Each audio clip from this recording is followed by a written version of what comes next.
Le bruit de la main de mon frère frappant le visage de mon fils de 6 ans a résonné dans la salle à manger, coupant instantanément la musique de Noël. Mon doux petit garçon a éclaté en sanglots, serrant sa joue rougie pendant que mon frère ricanait. C'est un enfant mal élevé qui avait besoin qu'on lui donne une bonne leçon. À ma plus grande horreur, le reste de ma famille n'a pas pris la défense de mon fils. Ils ont carrément applaudi et ri avec lui, hochant la tête en signe d'approbation. Ils pensaient avoir réussi à nous humilier. Mais le lourd silence a ensuite été rompu par le grincement d'une chaise qu'on recule brutalement. Musique. Mon mari, un officier supérieur de l'armée qui venait tout juste de rentrer d'une OPEX, s'est levé.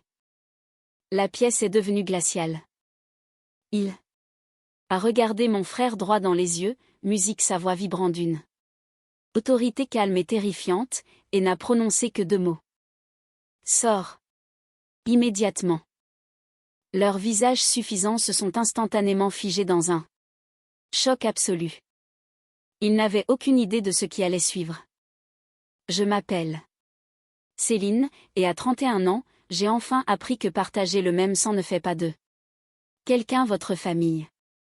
Pendant des années, je me suis laissée être la fille invisible, éclipsée par mon frère aîné, Julien. Julien était l'enfant roi, un homme dont l'arrogance stupéfiante était constamment nourrie par nos parents bourgeois qui lui passaient tout. Il louait le moindre de ses gestes tout en traitant mes choix de vie comme des détails sans importance. Leur plus grande déception a été mon mariage avec Maxime. Maxime ne venait pas d'une famille rentière de la vieille bourgeoisie et n'avait pas de titre de PDG. C'était un officier supérieur dévoué de l'armée française. Parce que son devoir l'appelait fréquemment à l'étranger, ma famille considérait ses absences comme un signe de faiblesse, se moquant ouvertement de notre relation. Pendant des mois, j'avais pratiquement élevé seul notre fils de 6 ans, Hugo, pendant que Maxime était déployé sur une mission éprouvante et à haut risque. Mais ce Noël devait être différent. Maxime venait tout juste de rentrer chez nous depuis 2 jours, épuisé, mais prêt à tout pour rattraper le temps perdu avec Hugo.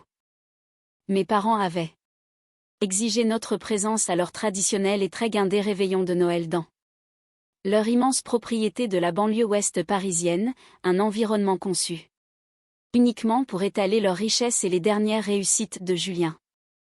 Alors que reniflement nous franchissions leur lourde porte d'entrée, Hugo tenant fermement la main de son père, j'ai senti une angoisse glaciale et familière. Musique s'installait dans mon ventre. Je savais que ma famille essaierait de trouver un moyen de nous rabaisser, mais je n'aurais jamais pu prédire la cruauté pure qu'ils étaient prêts à déchaîner. La tension dans la salle à manger était à couper au couteau. Alors que reniflement nous nous installions sur les chaises en velours autour de la grande table en acajou de mes parents, les piques passives-agressives ont commencé avant même que le foie gras ne soit servi. Ma mère a regardé Maxime avec un petit sourire artificiel et a fait remarquer à quel point cela devait être difficile de vivre une vie si entièrement dictée par les horaires du ministère des Armées, insinuant qu'il n'était guère plus qu'un simple fonctionnaire. Julien est intervenu au quart de tour, faisant tourner son grand cru classé de Bordeaux dans son verre et se vantant bruyamment du chiffre d'affaires record de sa boîte à la Défense, s'assurant de contraster son succès privé avec la modeste solde militaire de Maxime. Musique. Hugo était assis tranquillement entre Maxime et moi, ses petits yeux passant nerveusement d'un adulte à l'autre. C'était un garçon doux et perspicace, et je voyais bien que l'atmosphère lourde l'angoissait. Il n'arrêtait pas de tendre la main pour toucher la manche de son père, juste pour se rassurer que Maxime était bel et bien là après tant de mois d'absence. Au moment où le plat principal a été servi, Hugo s'est penché en avant avec excitation pour montrer à Maxime un petit dessin qu'il avait glissé dans sa poche. Dans son mouvement précipité, son coude a heurté son verre à haut cristal.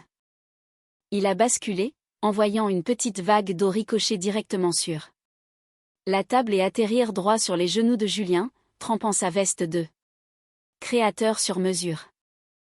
Julien a bondi de sa chaise, son visage se déformant instantanément par une rage explosive et incontrôlable qui a franchi la dernière limite de la civilité familiale. Avant même que quiconque puisse réagir à l'eau renversée, musique Julien s'est jeté en avant. Le bruit de sa main frappant le visage de mon fils de 6 ans a résonné dans la salle à manger, réduisant instantanément au silence la musique festive de Noël qui jouait en fond. Mon doux petit garçon a éclaté en sanglots, serrant sa joue rougie musique dans une terreur et une confusion absolue. Julien se tenait au-dessus de lui, lissant sa veste mouillée avec un ricanement, musique et a aboyé. C'est un enfant mal élevé qui avait besoin d'une bonne leçon, si tu ne l'éduques pas. Céline, je le ferai. Un choc étouffant s'est emparé de moi, et pendant une fraction de seconde, je me suis attendu à ce que mes parents expriment leur indignation. Musique au lieu de cela, la trahison la plus horrifiante s'est déroulée sous mes yeux. Ma mère musique a gloussé, secouant la tête, tandis que mon père a carrément frappé dans ses mains en signe d'approbation. 1. Quelques secondes, les autres membres de la famille se sont joints à eux, riant et hochant la tête pour marquer leur accord. Bien fait pour lui, Julien est intervenue ma tante, tandis que ma mère ajoutait qu'une bonne vieille correction à l'ancienne était exactement ce dont Hugo avait besoin puisque mon éducation était clairement trop laxiste. Il reniflement restait assis là, souriant, complètement amusé par l'humiliation d'un enfant de 6 ans dont le père venait de passer des mois à défendre leur propre liberté. Ils se croyaient complètement intouchables dans leur bulle de riche, totalement aveugles au changement immédiat d'atmosphère dans la pièce. Ils étaient tellement occupés à féliciter Julien pour sa cruauté qu'ils ont complètement manqué le regard sombré dangereux qui a envahi le visage de mon mari. Leur rire suffisant remplissait l'air, masquant totalement musique le fait qu'ils venaient de franchir une ligne de non-retour absolu. Les reniflements rires cruels ont été brusquement interrompus par le bruit lourd et délibéré d'une chaise raclant contre le parquet en chêne massif.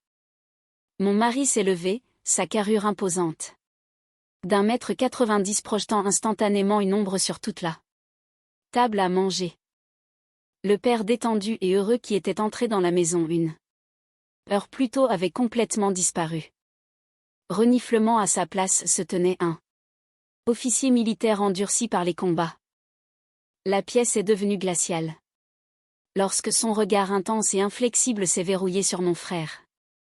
Maxime a regardé Julien droit dans les yeux, sa voix vibrant d'une autorité calmée.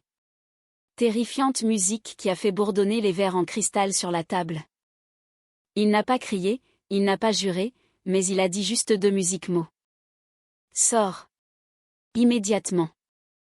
Le sourire suffisant de Julien a instantanément disparu, son visage se figeant musique dans un choc absolu.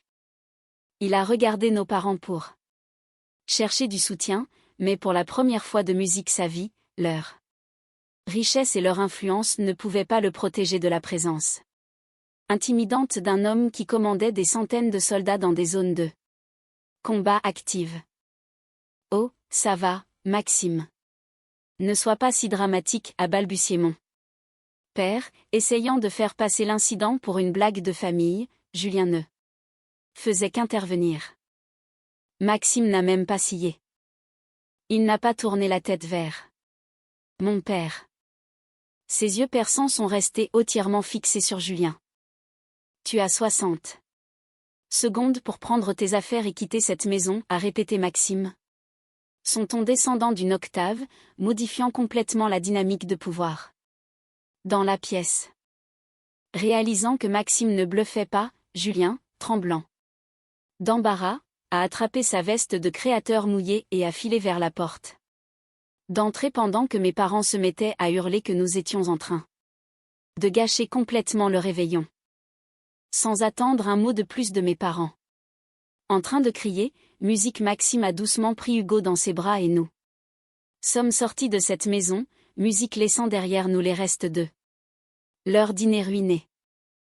Mais le cauchemar ne s'est pas arrêté lorsque la porte d'entrée a claqué.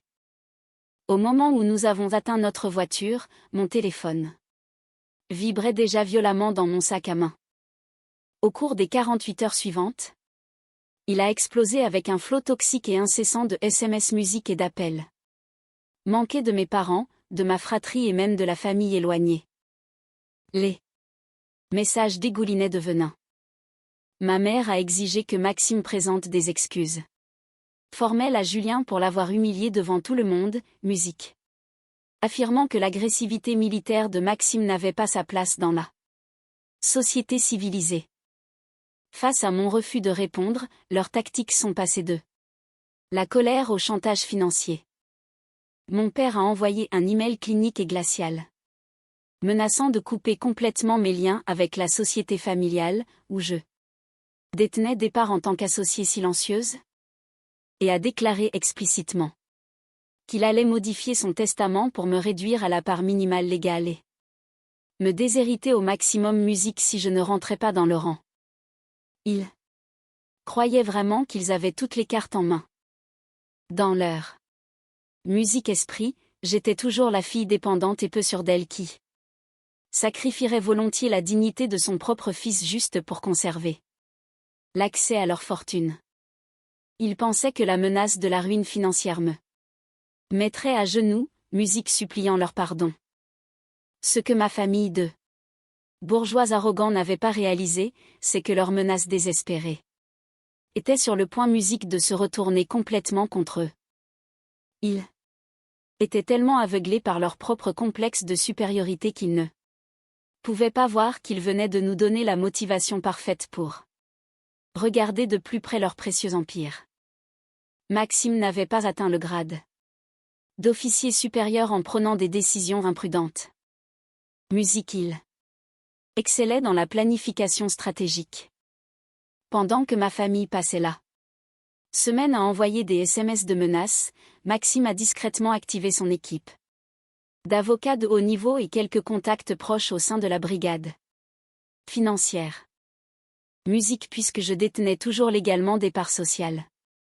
Dans l'entreprise familiale, nous avions parfaitement musique le droit d'exiger un audit complet et non censuré des registres financiers de la société.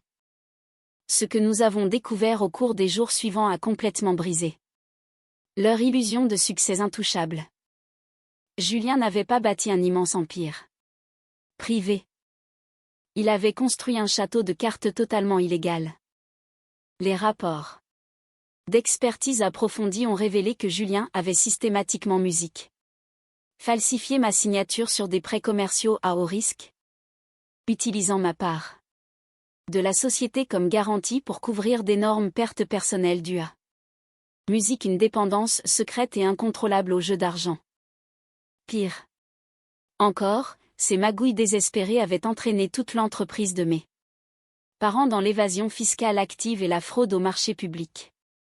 Ils avaient intentionnellement maquillé les comptes pendant des années, pleinement convaincus que leur statut social et leurs avocats parisiens hors de prix les protégeraient de toute conséquence réelle.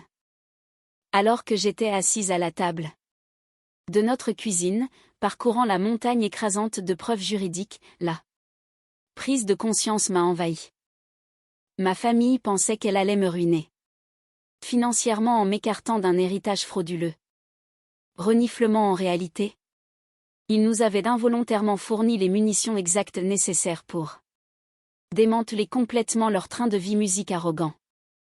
Le frère même qui avait prétentieusement giflé mon fils de 6 ans au dîner de Noël avait laissé une trace écrite de délit en col blanc passible d'une lourde peine de prison ferme.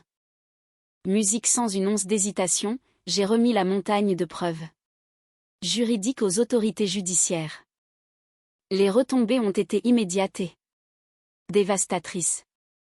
Musique le château de cartes à haut risque de Julien s'est complètement effondré, le forçant à une liquidation judiciaire publique et à un Long procès qui s'est terminé par une peine de prison ferme. Mes parents ont perdu leurs précieuses propriétés et tout leur statut mondain juste pour payer les pénalités massives pour fraude, réalisant trop tard le prix de leur arrogance. 3 mois plus tard, nos vies ne pourraient pas être plus différentes. Céline. Maxime et un Hugo heureux et épanoui vivent maintenant une vie paisible. Complètement libérés de cette dynamique familiale toxique. Maintenant, musique, je suis curieuse à propos de vous, qui avez écouté mon histoire. Que feriez-vous si vous étiez à ma place? Auriez-vous démantelé l'entreprise familiale? Commentez vos pensées ci-dessous.